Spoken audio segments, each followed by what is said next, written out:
मेरी उम्र 72 साल है।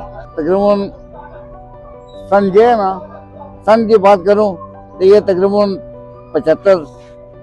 75 से मैं डालता आ रहा हूँ। क्या हो सर, जब आप कभी आपने वोट मिस किया कि नहीं? हर बार वोट डालते हैं? नहीं, वोट तो डालते हैं। बस कहते हैं कि कोई अच्छा आदमी आ जाए कि बस अच्छा मतलब कि माहौल बन जाए, अच्छा कारोबार हो जाए। और बटो आया था, उन्होंने जो है अच्छा काम किया है, अच्छा मतलब कुर्बानी भी दी है।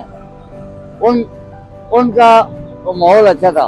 उसके बाद बेनजीर आई है, फिर भी कुछ थोड़ा बहुत अच्छा था। जब ये बेनजीर वो शहीद हो गई और बस उसके बाद ये आए हैं, तब बस फिर हमें कुछ महसूस नहीं हुआ है कि यार कोई अच्छा काम हो। आटा नहीं है, बिजली नहीं है, पानी नहीं है, गैस नहीं है। हम कहते हैं कि यार ये गरीब लोगों को जो था कोई फंड दे कि मतलब कि कोई कारोबार करें अपने। जिनको कारोबार आते भी हैं तो ये उनके पास पैसा नहीं है। बस हम तो ये कहते हैं कि कोई आए, ये तो पहले आजमाए हुए हैं और इमरान खान को इन्होंने छोड़ा नहीं है।